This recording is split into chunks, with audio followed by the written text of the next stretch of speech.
Hello, and welcome to First Close Formations. First Close is a series of webinars aimed at supporting fund managers, whether it's how do you set up your fund, how do you operate it, how you think about your taxes, your administration, everything that seems to be hidden behind closed doors and obscure WhatsApp groups.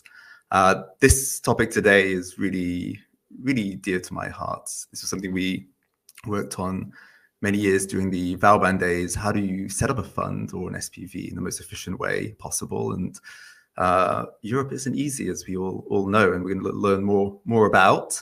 But today, Carta is a fund administrator, as well as many other services we provide in the equity software space. We support over 2,000 VC funds in their reporting, administration, taxes, valuations, and we put a digital platform first, but backed by over 300 fund accountants to help to ensure that LP reporting is done in the most fastest and accurate way possible. I'm really excited about today as well that we have a real range of people attending, from emerging managers to established family offices. So thank you. And thank you for all the amazing questions, which we're going to cover across this session. So I'll be moderating today. My name is Eric. I lead the European side of Carta for venture capital and fund administration. I'd love to pass on to my wonderful guests today to introduce themselves. Shefali, would you like to go first? Eric, thank you so much. Hi, good afternoon, everybody. I'm really delighted to be here. I'm a Carta customer, both as an employee and as with my fund. So it's quite lovely to be here. Thanks, Eric. My background is mostly in financial services and technology, and I've had sort of senior roles and C-suite roles at places like Apple and Stripe and TrueLayer, and I used to work at Goldman's for a while. And now I run my own fund. It's called First Look. We're a small pre-seed, seed, and Series A fund based in London, investing in Europe, and we only invest in 4 verticals: finance, health, work, and real estate tech. But the criteria for an investment is the founding team has to have at least one woman or a man or woman of a diverse background. And for us, diversity is sexuality, ethnicity, gender, or socioeconomic background. Thank you for having me. Excellent. No, I'm a big fan of what you guys are doing. Let's move on to Dan from Simmons & Simmons. Thanks very much, Eric. Hi, everyone. I'm Dan Founders. I'm a partner in the private funds team at Simmons & Simmons. We focus on advising managers, including first-time and emerging managers, on VC funds, impact funds, growth equity, and all other asset classes. We also act for investors, so LPs such as pension schemes, sovereign wealth funds, family offices, foundations coming into funds. And we're pretty well balanced across both segments of the market, so have a good overview of both sides. Thank you very much. And finally, Tom. Afternoon, everyone. Yeah, my name's Tom Bowie. I'm a lawyer by background. Regulatory and funds are my kind of areas of specialism. I'm at Molten Ventures, which is a FTSE-listed venture capital firm. We have a number of different fund offerings, including EIS and VC funds that are geared towards retail investors. Our main vehicle is listed, so that also has retail and institutional components to it, alongside our kind of traditional private GPLP structures. So looking forward to the conversation.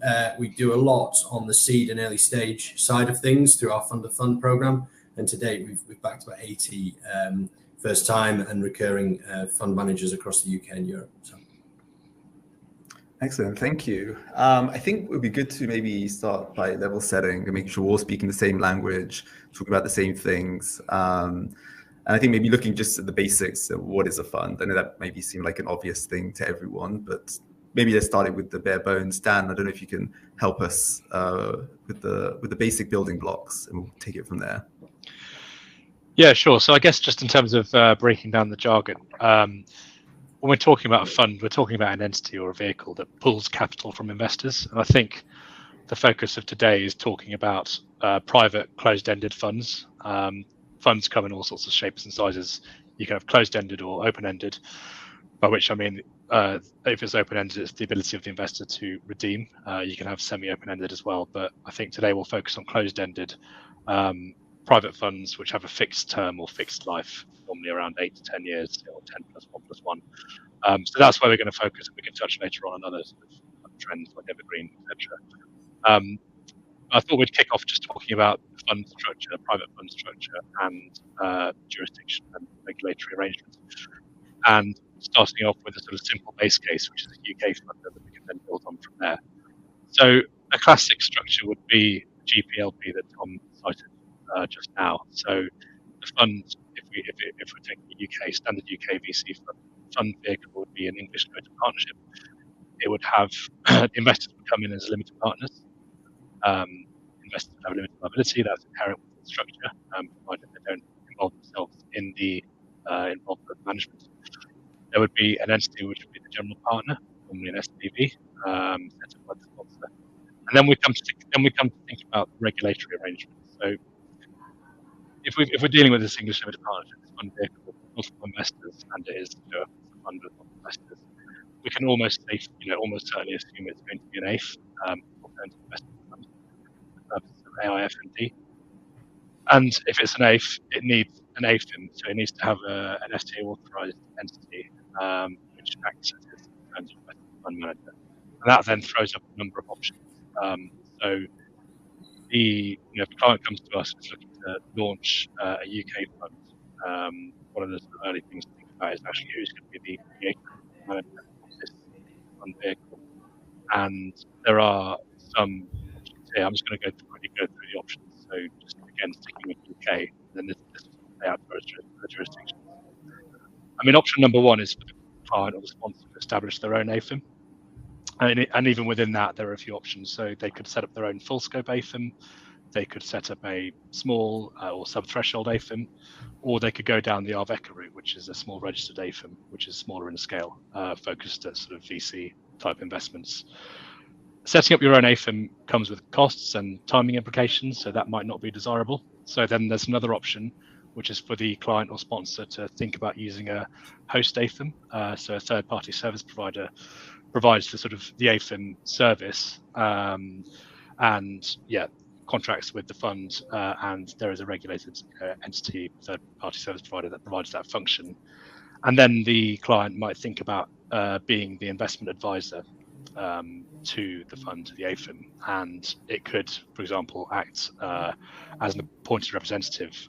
So essentially, by doing that, it would borrow the regulatory cover of another, or could be the same third-party service provider as the AIFM. So those are sort of thoughts around the UK structure. I'll just pause there because we can talk about other jurisdictions, but those are sort of a couple of options around the regulatory arrangement within the UK.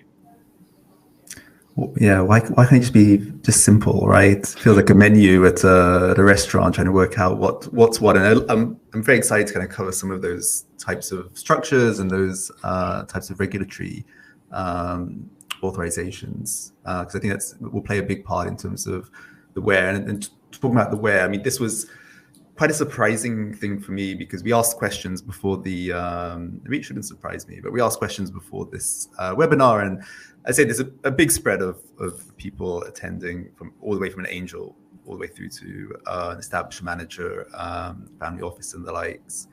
And still the question of where do you set up is such a topical issue. And I think about 40% of the questions at least was just about where. I mean, why does it have to be so complicated? Shafali, you set up a fund. How did you go about this? Like, why is it so complicated? Why can't people just find an answer to this? I wish we could ask the same question. I think for us, so just to be clear where we are, so you can set the tone of or set the expectation of what we've decided to do. We are London-based. We are an FCA-regulated Arveca. We're a small registered AIFM. We were an AR, and I think to Dan's point earlier about the various sort of entities and the models that you could do, we decided to do an AR because it was just the quickest route to market. And the reason you want to do that is because obviously you want to market your fund and you want to be regulatory covered, so that when you are pitching to investors, you're obviously on the right side of regulation and you're not doing something silly. And so when you are talking to investors and marketing your fund, which is a regulated activity, when you're fundraising, you're covered. So you do the AR, and the AR is the fastest because that would take, I don't know, depending on who your principal is, you could do it in about 4 to 6 weeks. Whereas with a regulated entity and going through the FCA process, you're doing it 3, 6, 8 months, whatever it might be. So you want to kind of position yourself and determine, well, what do you need to do immediately? And therefore, do I become an AR or do I become an FCA regulated entity yourself? The reason we chose London and the reason we chose the United Kingdom is, and this might be quite controversial to say, but I kind of love the FCA because they are actually a very forward-thinking, very engaging, very agreeable, commercially oriented regulator. Some of you might think, my God, she's bonkers, there's no way. But truly, they are very much forward-thinking and very pragmatic. I've been regulated by them thrice. I did Stripe's regulatory license, I did True Layers, and I've done First Looks. And all of the three were different licenses, I should say, and all of them operated in different things for different requirements. But in all cases, I kind of got to say, I've never had a bad experience with the FCA. The reason we went from an AR mode to a fully licensed mode is because, one, the costs of maintaining the AR were just extremely prohibitive. And I should say I've been funding the setup and the operational costs of my fund. So at some point, I also have to, buy my tomatoes. And so in so many ways, the dollar and the pound doesn't stretch. And so the AR becomes really prohibitively expensive after a while. And so that was the first. The second is the admin oversight that you have to do as an AR for your principal is exhaustive. So if you're not sort of regulatory oriented or compliance oriented, or you don't have a person there who's going to do ops stuff and do all of the regulatory reporting to the principal, who then has to report to the FCA, it is exhausting and it's a lot. And so it also detracts from the day-to-day work of what you want to do, which is fundraise and invest.